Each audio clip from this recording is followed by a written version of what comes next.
बिस्मिल्लाहिर्रहमानिर्रहीम अस्सलाम वालेकुम डियर स्टूडेंट। आज का जो हमारा टॉपिक है उसमें हमने डिस्कस करना है validation of cell theory. Cell theory last lecture में बड़ी डिटेल से हम डिस्कस कर चुके हैं। सेल थ्योरी सेल से रिलेटेड एक थ्योरी है और इसके तीन बेसिक पॉइंट है कि दुनिया का हर ऑर्गेनिज्म सेल पर मुश्तमिल है। All organism are composed of cell. दूसरा पॉइंट क्या था? Cell is the basic structural and functional unit of life. तीसरा पॉइंट क्या था कि all new cell originate from pre existing cell. तो ये तीन पॉइंट थे। क्या ये तीनों पॉइंट आज भी ठीक हैं?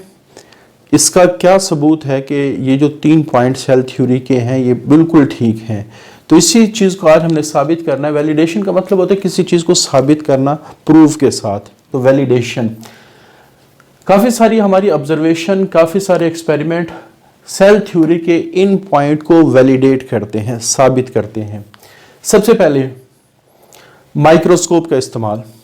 हमने सेल थ्योरी के अंदर एक बात कही कि all living organism are composed of cell. Cell is the structural and functional unit of living organism. तो इसका क्या मतलब है? दुनिया के हर ऑर्गेनिज्म में सेल हैं और जितने भी स्ट्रक्चर हैं वो सेल से मिलकर बने हुए। आज कोई शख्स कहता है कि इसका क्या प्रूफ है, तो इसका आजकल बड़ी आसानी से प्रूफ दिया जा सकता है। आप कोई भी स्ट्रक्चर लिविंग ऑर्गेनिज्म का लें, उसको माइक्रोस्कोप के नीचे स्टडी करें, बड़ी अच्छी माइक्रोस्कोप आ गई हैं, तो आपको नज़र आ जाएगा कि ये जो टिश्यू है, ये जो पार्ट है, ये जो ऑर्गन है, ये ऑर्गन सिस्टम है, ये सेल से मिलके बना हुआ है। तो आजकल इस बात को साबित करना कि जो लिविंग ऑर्गेनिज्म के जो पार्ट्स हैं वो सेल पर मुश्तमिल है, आजकल कोई मुश्किल नहीं है। माइक्रोस्कोप अच्छी क्वालिटी, इवन इलेक्ट्रॉन माइक्रोस्कोप तो एटम को देख सकती है, तो सेल तो बहुत बड़ा है एटम के लिहाज से। तो इस वजह से आजकल इस पॉइंट को साबित करना मुश्किल नहीं है by using light and electron microscope. अब लाइट और इलेक्ट्रॉन माइक्रोस्कोप काम कैसे करते हैं इसको हम आगे डिस्कस करेंगे। Scientist visualize cell structure, cell को देख सकते हैं, सेल के स्ट्रक्चर को विजुअलाइज कर सकते हैं, देख सकते हैं। विजुअल का मतलब किसी चीज को देखना, और ये फाइंड टेंजिबल एविडेंस, और ये बहुत जबरदस्त किस्म का सबूत। टेंजिबल का मतलब ठोस शवाहिद, ऐसा सबूत जिसका आसानी से इनकार नहीं किया जा सकता। तो बहरहाल माइक्रोस्कोप के जरिए से हम किस पॉइंट को प्रूव कर सकते हैं? Cell are the structural unit of all living organism. उसके बाद दूसरी चीज live cell imaging and genetic studies. अच्छा, एक बात ध्यान में रखेंगे, जब हम माइक्रोस्कोप के नीचे आमतौर पर किसी सेल को या किसी टिश्यू को देखते हैं तो नॉर्मली वो जो सेल होता है, वो जो टिश्यू होता है, वो आमतौर पर जैसे इलेक्ट्रॉन माइक्रोस्कोप में जब भी आप सैंपल तैयार करेंगे, सैंपल वो सेल जिसको आपने ऑब्जर्व करना है माइक्रोस्कोप के नीचे, उसको हम सैंपल या स्पेसिमेन कहते हैं। तो वो आमतौर पे इलेक्ट्रॉन माइक्रोस्कोप के केस में तो हमेशा मरा हुआ होगा, डेड होगा, क्योंकि जो सैंपल को तैयार करने का तरीका है इलेक्ट्रॉन माइक्रोस्कोप के लिए वो ऐसे, उसमें कोई भी सेल जिंदा नहीं रह सकता। इसी तरह लाइट माइक्रोस्कोप में भी आमतौर पे जो सैंपल देखे जाते हैं वो डेड होते हैं, लिविंग भी हो सकते हैं। जैसे आपने एक लीफ है, उसका एक छोटा सा टुकड़ा फौरन ही देखा तो उसमें हो सकता है कुछ लाइफ हो, क्योंकि सेल अचानक नहीं मरते, थोड़ी देर बाद उनकी डेथ होती है। तो लेकिन आप ध्यान में रखेंगे जो लाइट माइक्रोस्कोप है उसमें भी आमतौर पे जो हम स्पेसिमेन देख रहे होते हैं वो कुछ अर्से बाद डेड हो जाते हैं। अब अगर कोई सेल डेड हो जाए तो डेड सेल आगे फंक्शन को परफॉर्म नहीं कर सकता, वो रिप्रोडक्शन नहीं कर सकता, वो सेल डिवीजन नहीं कर सकता। तो हमारे पास एक टेक्निक है जिसको हम कहते हैं लाइव सेल इमेजिंग टेक्निक। इसमें क्या होता है, एक ऑपरेटर्स एक बॉक्स सा तैयार किया जाता है, उसके अंदर ऐसा इन्वायरमेंट क्रिएट किया जाता है, ऐसा टेम्परेचर मेंटेन, ऐसा ऑक्सीजन का लेवल, कार्बन डाइऑक्साइड का लेवल मेंटेन किया जाता है, न्यूट्रिएंट का लेवल मेंटेन किया जाता है कि जिसकी वजह से सेल जिंदा रहता है। तो पहली बात लाइव सेल, कि हमने सेल को जिंदा देखना है, ठीक है, सेल को जिंदा देखना है। और फिर उस ऑपरेटर्स के अंदर माइक्रोस्कोप मुख्तलिफ किस्म की फिट की जाती हैं जो वक्तन फवक्तन उस सेल जो जिंदा है और अपनी एक्टिविटी परफॉर्म कर रहा है, उसमें सेल डिवीजन हो रही है, उसकी वक्तन फवक्तन हर 2 मिनट बाद, हर 3 मिनट बाद, हर 1 मिनट बाद, 5 मिनट बाद उसकी तस्वीरें खींच रही होती हैं। बाद में वही तस्वीरें हमारे पास आती हैं, उसकी वीडियो बनाई जाती है और उससे हम फिर जो सेल ने किस तरह डिवाइड किया है, सेल के अंदर क्या कुछ हुआ है, तो उसकी लाइव इमेज हम देख सकते हैं कि सेल अपने काम या अपनी डिवीजन कैसे कर रहा है। अच्छा, जेनेटिक स्टडी में आज लाइव सेल इमेजिंग के ज़रिए से माइटोसिस को, मियोसिस को, आपको पता है ये दोनों चीज़ें सेल डिवीजन की टाइप है, इसको लाइव देखना बड़ा आसान हो गया है। लाइव से मुराद ये है कि इसमें क्या कुछ हो रहा है, एक जिस तरह एक वीडियो में एक चीज़ चल रही होती है, तरतीब से चल रही होती है, तो इस तरह लाइव सेल इमेजिंग में जो वीडियो बनाई जाती है तस्वीरों को इकट्ठा करके, उसमें हम स्टेप बाय स्टेप माइटोसिस और मियोसिस को देख रहे होते हैं। तो बहरहाल live cell imaging and genetic studies scientist can track, अब साइंटिस्ट इन दोनों टेक्निक के जरिए से ट्रैक कर सकते हैं। ट्रैक का मतलब किसी चीज़ को देखना कि ये काम कैसे हो रहा है, कि हाउ सेल रेप्लिकेट, के सेल तकसीम कैसे हो रहे हैं और नए सेल कैसे बन रहे हैं पुराने सेल से। अब जब हम किसी सेल को तकसीम हो तो अपनी आंखों से देख लें वीडियो के ज़रिए से, गिव राइट, और नए सेल किस तरह पुराने सेल से बन रहे हैं, तो दीज टेक्निक फिर वैलिडेट, ये जो टेक्निक है ये साबित किसको करेंगे, they all cell originate from pre existing cell, कि जो नया सेल बनेगा वो हमेशा पुराने सेल से ही बनेगा। तो ये भी आप कह सकते हैं सेल थ्योरी का तीसरा पॉइंट है कि all cell originate from pre existing cell. तीसरी चीज डीएनए सीक्वेंसिंग। डीएनए सीक्वेंसिंग होती क्या है? सबसे पहले आपको पता है कि दुनिया के हर सेल में जो सेल की सारी एक्टिविटी को कंट्रोल कर रहा होता है वो डीएनए होता है, और डीएनए जिन यूनिट से मिलकर बना होता है, जैसे प्रोटीन के बारे में कहा जाता है वो अमीनो एसिड से मिलकर बने हैं, तो डीएनए के जो यूनिट हैं जो डीएनए को बनाते हैं वो न्यूक्लियोटाइड्स कहलाते हैं। वो क्या कहलाते हैं? न्यूक्लियोटाइड्स कहलाते हैं। अब ये जो न्यूक्लियोटाइड हैं किस तरतीब से डीएनए के अंदर लगे हुए हैं, तो इस तरतीब को स्टडी करना डीएनए सीक्वेंसिंग कहलाता है। डिटर्मिनेशन ऑफ सीक्वेंस, सीक्वेंसिंग कहते हैं तरतीब को। अगर हम डीएनए के अंदर न्यूक्लियोटाइड की तरतीब को पढ़ रहे हैं, डिटरमाइन कर रहे हैं, उसको साबित कर रहे हैं ऑन डीएनए मॉलिक्यूल, तो ये डीएनए सीक्वेंसिंग कहलाते हैं। और हमारे पास न्यूक्लियोटाइड का एक ऐसा ग्रुप, जब भी हम डीएनए के अंदर न्यूक्लियोटाइड की बात करेंगे तो न्यूक्लियोटाइड इंफॉर्मेशन स्टोर करता है कि सेल में क्या कुछ होगा, सेल ने क्या कुछ करना है, सारी इंफॉर्मेशन किसके अंदर स्टोर होती है? डीएनए के अंदर स्टोर होती है। अब ये इंफॉर्मेशन काम कैसे करती है, पहले इस बेसिक कॉन्सेप्ट को समझेंगे कि न्यूक्लियोटाइड के अंदर जो इंफॉर्मेशन स्टोर होती है वो सेल से काम कैसे करवाती है। सबसे पहले हमारे पास ये जो न्यूक्लियोटाइड हैं इनके ग्रुप को जीन कहा जाता है। क्या कहा जाता है? जीन कहा जाता है। इसने सेल से फंक्शन करवाने हैं, सेल से क्या करवाने हैं? फंक्शंस करवाने हैं। ये सेल के स्ट्रक्चर बनवाने हैं, सेल के क्या बनवाने हैं? स्ट्रक्चर बनवाने। तो जीन क्या करेगा? सबसे पहले जीन की इंफॉर्मेशन सेल प्रोटीन में कन्वर्ट करेगा। किस में कन्वर्ट करेगा? प्रोटीन के अंदर। और आपको पता है कि जीन की इंफॉर्मेशन को प्रोटीन में कन्वर्ट करना ये 2 स्टेप में होता है। ये आप लोगों ने 9th-10th में भी पढ़ा होगा। जीन से पहले आरएनए बनता है जिसको हम कहते हैं ट्रांसक्रिप्शन, और आरएनए से फिर प्रोटीन बनती है जिसको हम कहते हैं ट्रांसलेशन। तो gene is a part of DNA. तो डीएनए के किस पार्ट को जीन कहा जाएगा? जीन डीएनए के उस पार्ट को कहा जाएगा जिससे प्रोटीन बन रही है, जिसमें प्रोटीन बनाने की इंफॉर्मेशन स्टोर है। हो सकता है इस पार्ट के अंदर प्रोटीन बनाने की इंफॉर्मेशन स्टोर ना हो, इसमें स्टोर हो, तो ये जीन कहलाएगा, ये जीन नहीं कहलाएगा। हो सकता है यहां फिर स्टोर हो, तो ये भी जीन के। तो डीएनए का वो पोर्शन जिसमें प्रोटीन बनाने की इंफॉर्मेशन स्टोर होगी वो क्या कहलाएगा? जीन। और जीन अपना काम करता कैसे? प्रोटीन। अच्छा, प्रोटीन, ज्यादातर प्रोटीन हम एंजाइम्स बनाती हैं, और एंजाइम्स केमिकल रिएक्शंस करवाते हैं, केमिकल, फिर इन केमिकल रिएक्शन से चीजें बनती हैं, और वो चीजें फंक्शन भी परफॉर्म करवाती हैं, वो चीजें स्ट्रक्चर भी बनाती हैं। तो जीन की इंफॉर्मेशन फंक्शन और स्ट्रक्चर में कैसे कन्वर्ट हुई? जीन से प्रोटीन बने, प्रोटीन से एंजाइम बने। अच्छा, बार दफा प्रोटीन डायरेक्टली फंक्शन परफॉर्म कर रही होती है, जैसे इंसुलिन प्रोटीन है वो डायरेक्टली फंक्शन परफॉर्म कर रही है, ठीक है। और बार दफा प्रोटीन डायरेक्टली स्ट्रक्चर, यानी आप ये समझ लें कि जो जीन है वो प्रोटीन बना के अपना काम करता है, और काफ़ी सारी प्रोटीन एंजाइम बनाती है, केमिकल रिएक्शंस होते हैं, आगे चीज़ें बनती हैं, स्ट्रक्चर बनते हैं, क्लियर। और केमिकल रिएक्शन के मजमूए को मेटाबॉलिज्म कहा जाता है। तो इसका मतलब है कि एक सेल में जितना भी मेटाबॉलिज्म हो रहा है उसको कौन कंट्रोल कर रहे हैं? जीन कंट्रोल करें। तो सबसे पहले डीएनए सीक्वेंसिंग का कॉन्सेप्ट ध्यान में होना चाहिए कि एक डीएनए के अंदर जो न्यूक्लियोटाइड हैं उनके मजमूए को डीएनए सीक्वेंसिंग कहा जाता है। उस न्यूक्लियोटाइड को स्टडी करना कि वो न्यूक्लियोटाइड कैसे रहे, यानी इसका मतलब है अगर हमें पता चल जाए कि डीएनए पे कौन कौन से न्यूक्लियोटाइड हैं तो हम बता सकते हैं कि इस डीएनए के ऊपर कौन कौन से जीन्स हैं। तो ये जीन्स का पता लगाना, न्यूक्लियोटाइड का पता लगाना क्या कहलाता है? DNA sequencing. क्लियर? और जीन फंक्शन और स्ट्रक्चर को परफॉर्म करवाता है, आगे इसी से चीज़ें चलती हैं। तो जीन से मेटाबॉलिज्म जितना भी सेल का हो रहा है, यानी जितने भी केमिकल रिएक्शंस हो रहे हैं वो सारे कौन कंट्रोल कर रहा है? जीन। कैसे कंट्रोल कर रहा है? प्रोटीन बना के, एंजाइम बना के। तो ये थोड़ा सा कॉन्सेप्ट, बेसिक कॉन्सेप्ट है, जो बात हम करने लगे हैं उसको समझने के लिए। ठीक है, ये थोड़ा लेंथी हो गया, लेकिन जो बात यहाँ लिखी हुई है अब आपको थोड़ा सा आसानी से समझ में आएगी। अब हम क्या करते हैं, हमने मुख्तलिफ किस्म के ऑर्गेनिज्म के डीएनए को स्टडी किया।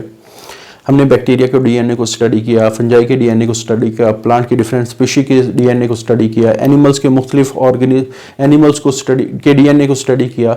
जब हमने मुख्तलिफ किस्म के ऑर्गेनिज्म के डीएनए को स्टडी किया तो हमें नज़र आया कि सारे जितने भी ऑर्गेनिज्म हैं उसमें कुछ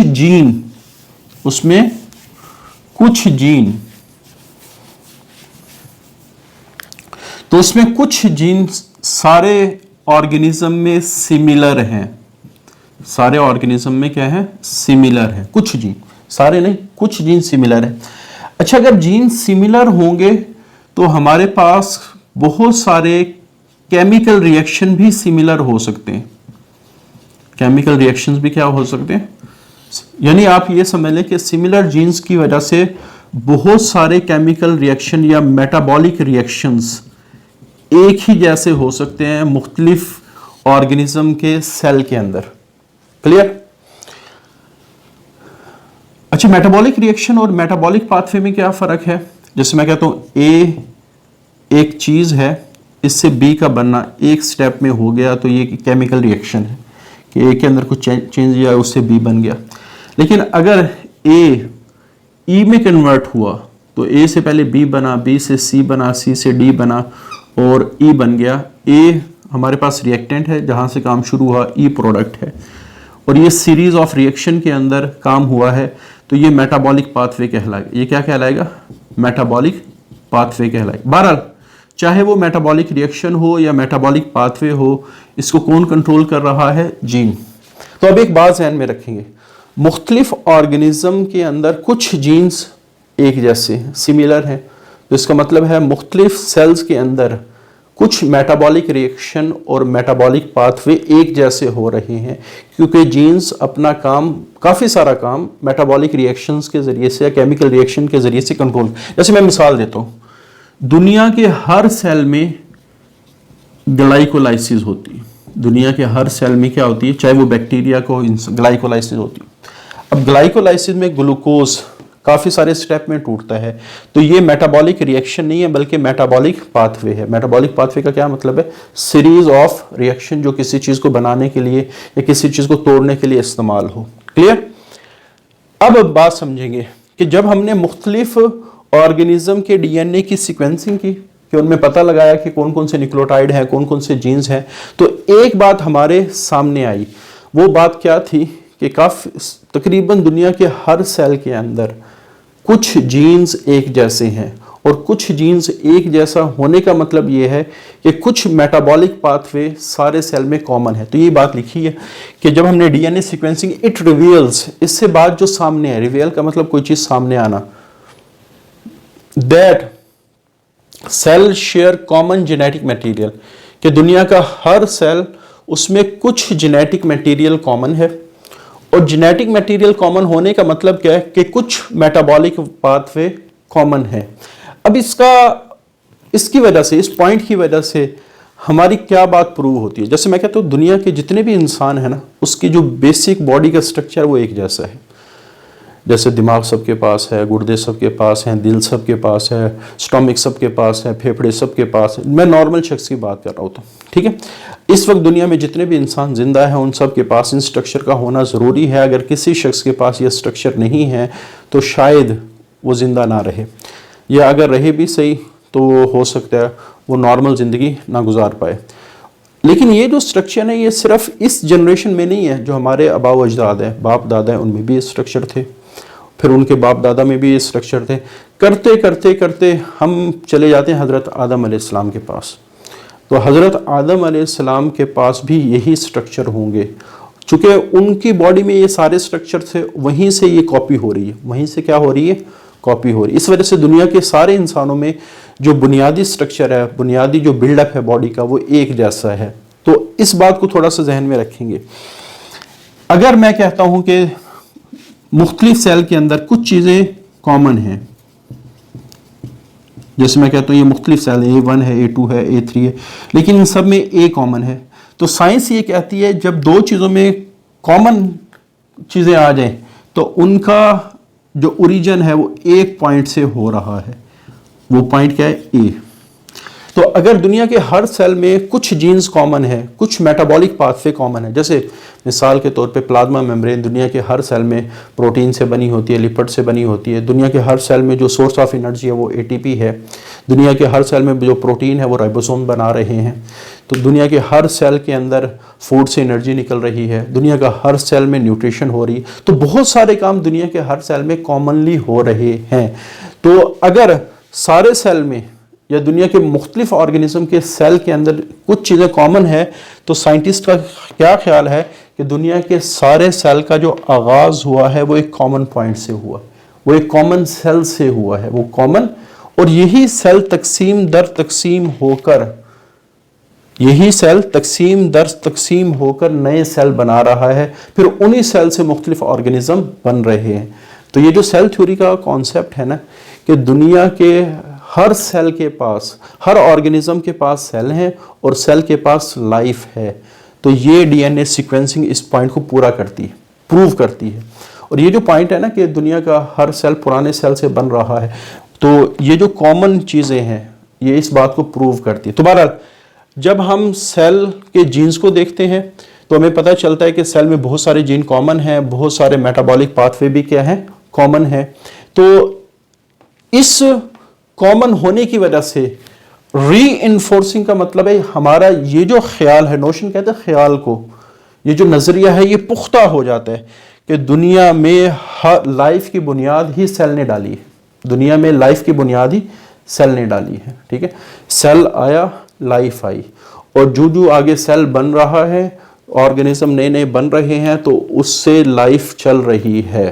तो ये है cell is the fundamental unit of life.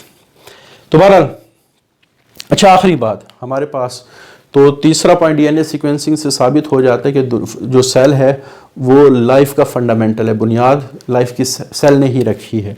तो थ्रू एक्सपेरिमेंट, काफ़ी सारे एक्सपेरिमेंट जैसे सेल कल्चर टेक्निक और टिश्यू इंजीनियरिंग, ये भी वैलिडेट करती है सेल थ्योरी को। इसका क्या मतलब है, अभी हम कहते हैं ना जो लाइफ है वो उसका फंडामेंटल यूनिट सेल है, यानी सेल के पास लाइफ है, लाइफ की बुनियाद रखने वाला कौन है, सेल है। ठीक हो गया। क्या एक सेल भी पूरी लाइफ रखता है मल्टी सेलुलर ऑर्गेनिज्म में, तो इसको ये टेक्निक पूरी करती है। देखो हमने एक बात कही थी कि जो cell is the smallest unit of life. एक ऑर्गेनिज्म है ना, उसमें जैसे मल्टी सेलुलर ऑर्गेनिज्म है, उसमें अरबों खरबों सेल हैं अगर हम ह्यूमंस की बात करें, लेकिन ह्यूमन का हर सेल अपनी लाइफ रखता है। एक प्लांट है उसमें अरबों खरबों सेल हैं, लेकिन उस प्लांट का हर सेल अपनी लाइफ रखता है। अब इस बात को कैसे प्रूव किया जा सकता है कि एक सेल अपनी लाइफ रखता है? हम क्या करते हैं, जैसे फॉर एग्जांपल हमने एक प्लांट से एक सेल निकाला लेबोरेटरी के अंदर, उसको रख दिया हमने एक न्यूट्रिएंट मीडियम के अंदर। अब इस सेल को हमने चूंकि प्लांट से अलहदा कर लिया, अगर प्लांट के बगैर ये मर जाता तो हम कहते हैं कि जो सेल है उसके पास लाइफ नहीं है, इसके पास लाइफ उस वक्त तक है जब तक वो बॉडी का हिस्सा है। लेकिन जब हमने इसको न्यूट्रिएंट मीडियम में रखा तो इस सेल ने ग्रो किया। तो ग्रोथ किसकी प्रॉपर्टी है, लाइफ की प्रॉपर्टी। इस सेल से नए नए सेल बने, तो सेल डिवीजन होना, रिप्रोडक्शन करना लाइफ की प्रॉपर्टी है। और इस सेल ने न्यूट्रिएंट को इस्तेमाल किया, रेस्पिरेशन, ये लाइफ की प्रॉपर्टी है। इस सेल से चीज़ें बनी, डिफ्रेंशिएशन कहते हैं, किसी सेल का स्पेशलाइज्ड होना। जैसे मैं कहता हूँ ना सेल, आपको नहीं पता चलेगा कि मैं किसकी बात कर रहा हूँ, लेकिन जब मैं कहूँगा कि ये सेल आँख का सेल बन गया है तो ये स्पेशलाइजेशन या डिफ्रेंसिएशन होगी। ठीक है, अब इसने मुख्तलिफ किस्म के, जब हमने लेबॉर्ट्री में सेल को न्यूट्रिएंट मीडियम दिए तो इसने ग्रोथ भी की, इसने रिप्रोडक्शन भी की, इसने मुख्तलिफ किस्म की चीज़ें भी बनाई, इसने पत्ते भी बनाए, इसने रूट्स भी बनाई, इसने स्टेम भी बनाया, इसने आगे सारी चीज़ें बनाई।